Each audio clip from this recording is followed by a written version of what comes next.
আসসালামু আলাইকুম। সবাই কেমন আছো? আশা করি সবাই ভালো আছো। আলহামদুলিল্লাহ আমিও ভালো আছি। হ্যালো ভিউয়ার্স, আমরা সকালে উঠে কি করি? সকালে ঘুম থেকে উঠেই আমাদের প্রথমে নাস্তা বানাতে হয়, কারণ আমাদের উপরে নির্ভর করে সবার খাওয়া দাওয়া, সবার সব কিছু। তো এই সকালে ঘুম থেকে উঠে আমি প্রথমেই নাস্তাতে চলে আসি, কারণ আমার ছেলেকে অনেক সকালেই বের করে দিতে হয়, 7:30টার মধ্যে ওকে স্কুলে নিয়ে চলে যেতে হয়। তার জন্য আমি অন্যান্য কাজ করি না, প্রথমেই আমি নাস্তাগুলো রেডি করি। তা আজকে আমি বেশি কিছু করলাম না, রুটি বানাইছি, ডিম ভাজছি, আর কালকের একটু তরকারি ছিল, আর এই বাসনগুলো, তারপরে গতকাল আম নিয়ে এসেছে, এই কাজগুলো আমি কিছুই করব না। কী কারণে করব না? আজকে আবার আমার ছেলেকে নিয়ে স্কুলে যেতে হবে। স্কুলে তো সাধারণত আমি যাই না, স্কুলেতে ওর আব্বুই প্রতিদিন নিয়ে যায়, কিন্তু আজকে আবার ওর আব্বুর মানে আমাদের খামারে ভ্যাকসিন দিতে হবে।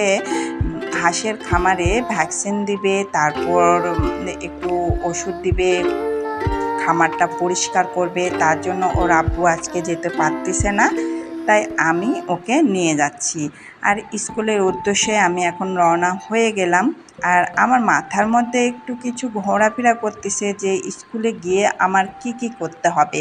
যখনই আমি ওকে স্কুলে নিয়ে যাই তখনই আমার মাথার মধ্যে একটু বিড়বিড় করে যে ওকে স্কুলে নিয়ে গেলে, কারণ ওর স্কুলের পাশেই বাজার, এই জন্য আমার অনেক টুকিটাকি কাজও হয়ে যায় স্কুলে গেলে, এটা ওটা অনেক প্রয়োজনীয় জিনিস। কারণ সবসময় তো ওর আব্বুকে বলা যায় না, যা প্রয়োজনীয় জিনিস আমাকেই আমার পছন্দ মতো নিয়ে আসতে হয়, ওর আব্বুকে বলে ওই জিনিসগুলো নিয়ে আসা যায় না।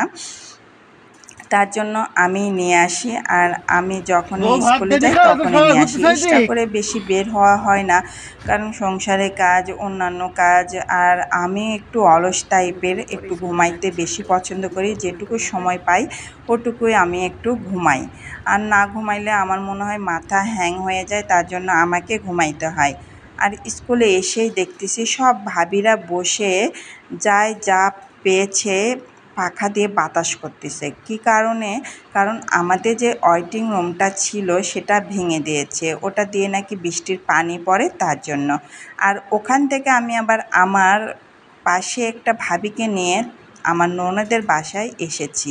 আমার ননদের হঠাৎ নাকি খুব পেটে ব্যথা উঠেছে, তে আমাদের স্কুলের পাশেই আমাদের ননদের বাসাতে ওই ভাবিকে নিয়ে আমার আবার আসতে হইল ননদের বাসায়। কারণ যদি আমার ননদ শোনে যে আমি এসেও ওর সঙ্গে দেখা করিনি, তাহলে মনটা অনেক খারাপ করবে।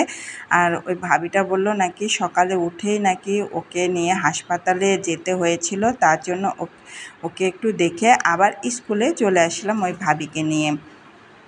আর স্কুলে এসে দেখি সব ভাবিরা যেখানে পেরেছে সেখানেই বসে বসে আড্ডা দিচ্ছে। আর ভাবিদের সঙ্গে আমি জয়েন্ট হতে পারি নাই, কারণ আমার একটু ননদের বাসায় যেতে হয়েছিল। তো ভাবিরা একাই সবাই বসে বসে আড্ডা দিচ্ছে, সবাই সবার মতো আড্ডা দিচ্ছে। আর স্কুলও ছুটি হওয়ার টাইম হয়ে গিয়েছে। আমার মাথার মধ্যে ছিল একটু আমি মার্কেটে ঘুরবো, একটু কেনাকাটা করব, কিন্তু ওইসব কিছুই করা হলো না, কারণ স্কুলের টাইমটাও শেষ হয়ে গেল আমার ননদের বাসায় যাওয়ার জন্য। আর স্কুল থেকে বের হয়ে ওকে নিয়ে আমি আবার একটু নার্সারিতে এসেছিলাম, কারণ নার্সারিতে না আসলে আমার আবার হয় না। আমার মনে হয় যখনই আমি স্কুলে আসি তখনই একটু নার্সারিতে না আসলে হয় না। আর নতুন নতুন কী গাছ আছে সেটাই দেখার জন্য আমি আসি, আর যেটুকু পারি আমি নিয়ে চলে আসি।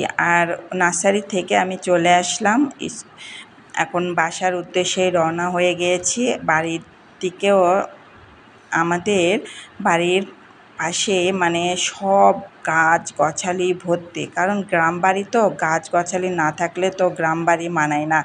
আর ও নেমেই গাড়ি থেকে নেমেই পাগল হয়ে গেছে গাছগুলো কখন বাড়িতে নিয়ে যাবে। তাই ও মানে ওর নিজের চিন্তা নেই যে বই খাতা নিতে হবে, ও গাছগুলো নিয়ে ব্যস্ত হয়ে গিয়েছে।